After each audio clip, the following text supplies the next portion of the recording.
नमस्कार। सत्यराज लॉस में आप सभी का बहुत बहुत स्वागत है। आज का टॉपिक है कि क्या किसी व्यक्ति को व्यापार करने या व्यवसाय करने के अधिकार पर समझौते के माध्यम से प्रतिबंध लगा सकते हैं।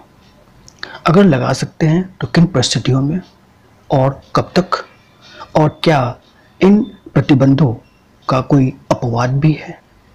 ठीक है फ्रेंड, तो आज का टॉपिक इसी वीडियो पे है। फ्रेंड्स, आपको बताते चले कि कोई भी भारतीय, कोई भी भारत का नागरिक के पास ये अधिकार है जो कि फंडामेंटल राइट है, मूलभूत अधिकार है, जो कि भारतीय संविधान में आर्टिकल 19(1)(g) से आया हुआ है, जो ये कहता है कि every citizen have a right to freedom to practice any profession, carry on any occupation, trade or business। कोई भी व्यवसाय या कोई प्रोफेशन या व्यापार वो अपनी मर्जी से भारत के क्षेत्र में कहीं भी कर सकता है। ठीक है, बस रिस्ट्रिक्शन इतना ही है कि अगर कोई व्यक्ति वकालत करना चाहता है तो उसके पास लॉ की डिग्री होनी चाहिए, कोई डॉक्टरी करना चाहता है तो उसके पास मेडिकल की डिग्री होनी चाहिए। तो ऐसे प्रोफेशन से रिलेटेड सिर्फ रिस्ट्रिक्शंस है, ये बाकी कोई रिस्ट्रिक्शंस उस पर नहीं लगाई जाती है। बस interest of security of the state जो रिस्ट्रिक्शन है, और plus essential qualification for starting any profession, उसको छोड़ के कोई रिस्ट्रिक्शन उस पर नहीं लगता है। ठीक है फ्रेंड, इसी फंडामेंटल राइट को ध्यान में रखते हुए ही हमारे इंडियन कॉन्ट्रैक्ट एक्ट 1872 ने एक नियम बनाया। वो ये है कि an agreement in restraint of trade is void. मतलब कोई भी समझौता अगर किसी व्यापार पर प्रतिबंध लगाता हो तो ऐसा समझौता शून्य होगा, वॉइड होगा। ठीक है फ्रेंड, अब आपके समक्ष एक समस्या आ रही है जिसके माध्यम से हम लोग ये समझने का प्रयास करेंगे कि क्या किसी व्यक्ति के व्यवसाय करने पर प्रतिबंध समझौते के माध्यम से लगाया जा सकता है, और लगाया जा सकता है तो कब और कैसे। ठीक है, तो प्रॉब्लम देखिए। नेहा एक सॉफ्टवेयर प्रोग्रामर है। उसने माइक्रोवेव लिमिटेड कंपनी में एक एम्प्लॉयमेंट के लिए अप्लाई किया, जो कि बहुत बड़ी सॉफ्टवेयर डेवलपमेंट कंपनी है। ठीक है, और उस कंपनी में काम करने के दौरान एक कॉन्ट्रैक्ट साइन हुआ जिसे कॉन्ट्रैक्ट एम्प्लॉयमेंट कहा गया। ठीक, और इसमें दो क्लॉज जोड़े गए। पहला क्लॉज ये कहता है कि during the course of employment, जब तक उनका जॉब चल रहा है तब तक वो किसी और कंपनी में या थर्ड पार्टी सॉफ्टवेयर डेवलपमेंट में कहीं भी इन्वॉल्व नहीं होंगे। यानी कि जब तक माइक्रोवेव लिमिटेड कंपनी में काम कर रही हैं तब तक वो किसी और कंपनी के साथ किसी प्रकार का कोई एम्प्लॉयमेंट टर्म्स नहीं रखा जाएगा, यानी कि किसी और कंपनी में वो नहीं जा सकती। ठीक है, दूसरा क्लॉज ये है कि जब यहाँ से टर्मिनेट हो जाएंगे, यानी कि जब उनका कॉन्ट्रैक्ट समाप्त हो जाएगा, तो वो अगले 3 साल तक जैसी कंपनी में काम कर रही थी वैसा कोई व्यवसाय ना तो वो करेंगी और ना ही ऐसा बिजनेस कोई करेंगे जिससे कि माइक्रोवेव को किसी प्रकार से नुकसान हो। अब सवाल ये है कि ये जो दो क्लॉज कॉन्ट्रैक्ट एम्प्लॉयमेंट में जुड़ा गया है नेहा के साथ, तो क्या it is maintainable in the court of law, कानून की नज़र में क्या वो मेंटेनेबल है या नहीं, इस बात का पता लगाना है हम लोग को। ठीक है, अगर section 27 of the Indian contract act के प्रावधान को देखें तो वो साफ साफ कहता है कि कोई भी कॉन्वेनेंट या कोई भी condition beyond the termination of the services, जब सर्विस टर्मिनेट हो गया है और उसके बाद भी कॉन्वेनेंट आपको लागू होता है तो वो वॉइड होता है। ठीक है, लेकिन पहला क्लॉज जो है वो कहता है कि during the course of employment, यानी कि जब तक आप नेहा जो है माइक्रोवेव में काम कर रही हैं, तब तक ना तो वो किसी और कंपनी में, सिमिलर कंपनी में इंडल्ज होंगी और ना ही कोई सॉफ्टवेयर डेवलपमेंट में किसी थर्ड पार्टी के साथ किसी प्रकार का करार करेंगे। ठीक है, तो जब तक उनका एम्प्लॉयमेंट चल रहा है तब तक पहला क्लॉज जो है वो रेलेवेंट है और सेक्शन 27 को अट्रैक्ट नहीं कर रहा है। ठीक है, क्योंकि ये terms and condition during the course of employment है। और हाँ, ये अगर अट्रैक्ट हो रहा है तो section 42 of the specific relief act से अट्रैक्ट हो रहा है, जहां पर जो है नेगेटिव एग्रीमेंट की बात की गई है, यानी कि वो करार जो नकारात्मक पक्ष को यानी नेगेटिव पॉइंट को ज्यादा इंडिकेट कर रहा है। ठीक, तो इसलिए पहला क्लॉज 1 जो है, जो कंडीशन है वो वैलिड है। ठीक, अब जहां तक दूसरा क्लॉज की बात है, जो ये कह रहा है कि अगर कॉन्ट्रैक्ट जब टर्मिनेट हो जाए उसके बाद 3 साल तक, याद रखिएगा 3 साल, ये बियॉन्ड रिजनेबल पीरियड है, ये रिजनेबल पीरियड 3 साल नहीं होता है। ठीक है, कई जजमेंट में सुप्रीम कोर्ट ने कहा भी है।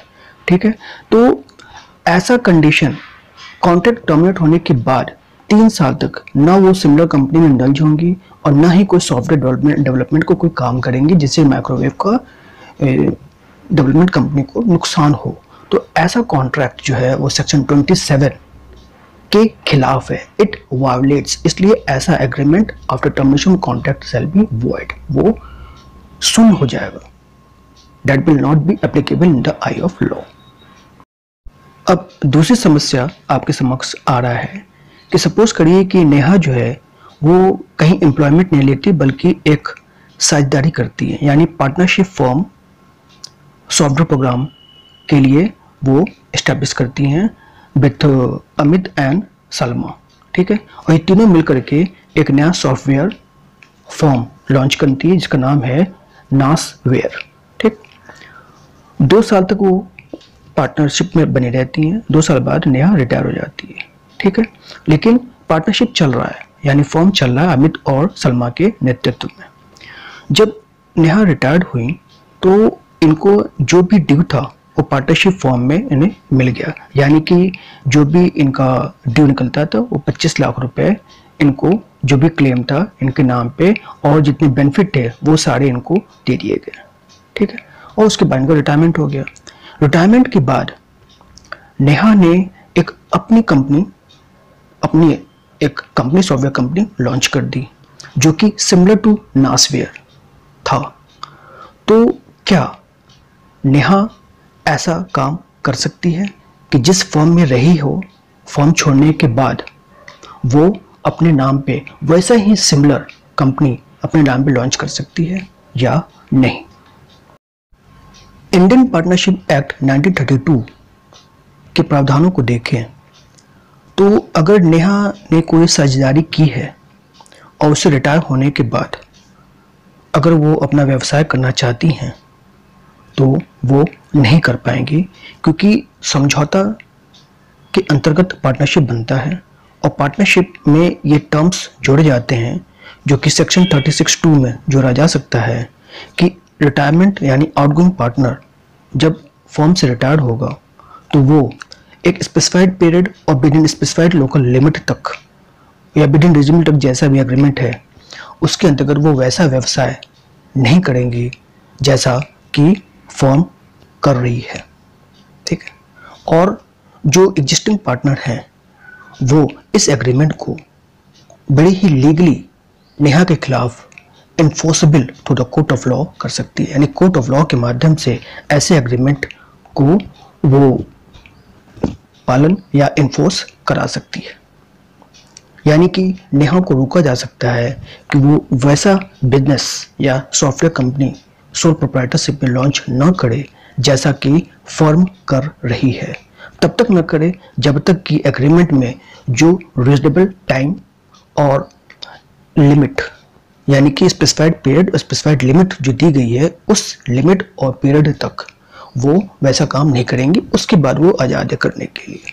ठीक है, इस तरीके से आप ये देख सकते हैं कि जो व्यापार करने के अधिकार पर प्रतिबंध पार्टनरशिप में हम लोग लगा सकते हैं, लेकिन इंडियन कॉन्ट्रैक्ट एक्ट में नहीं लगा सकते क्योंकि ऐसा समझौता जो है वो वॉइड या शून्य होता है। तो पार्टनरशिप एक्ट में कुछ और सेक्शन है जहां पर agreement and restraint of trade लगाया जा सकता है और वो वॉइड नहीं होगा। बस कंडीशन क्या है कि जो भी रिस्ट्रिक्शन लगाया जा रहा है that should be with in reasonable specified limit में होना चाहिए और स्पेसिफाइड पीरियड के लिए होना चाहिए। यानी कि सब जो सीमा है समय का वो रीजनेबल होना चाहिए और प्लस परिधि कितनी दूर, यानी जो पुराना शॉप है या पुराना जो कंपनी है उसके कितने क्षेत्र के अंदर तक हम कोई नया व्यवसाय नहीं कर सकता है, खासकर वो पार्टनर जो फर्म में रहा है और वो छोड़ के जा रहा है। ठीक है, तो और अदर जो प्रोविजन है पार्टनरशिप एक्ट में वो देखिए आपके समक्ष है। हम इन प्रावधानों को section 27 of the contract act के अपवाद यानी एक्सेप्शन के तौर पे भी देख सकते हैं, और वो है सेक्शन 11 सबसेक्शन 2 जो कि एग्रीमेंट रिस्ट्रेंट ऑफ ट्रेड तब लगाया जाता है जब नए नए पार्टनरशिप बनी हो और वहाँ पर पार्टनर्स की राइट और ड्यूटी का डिटर्मिनेशन हो रहा हो बाय वे ऑफ कॉन्ट्रैक्ट।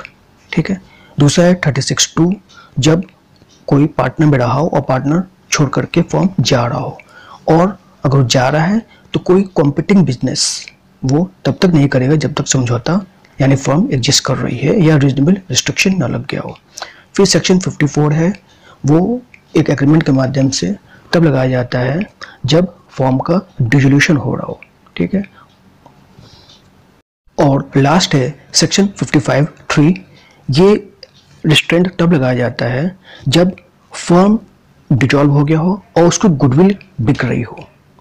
ठीक है, sale of goodwill of firm after its dissolution, तो जब किसी कंपनी का या फर्म का गुडविल बिक जा रहा हो तो उस समय एक रिस्ट्रिक्शन लगाया जाता है कि आप विद इन स्पेसिफाइड लिमिट और स्पेसिफाइड पीरियड तक आप वैसा व्यवसाय नहीं करेंगे।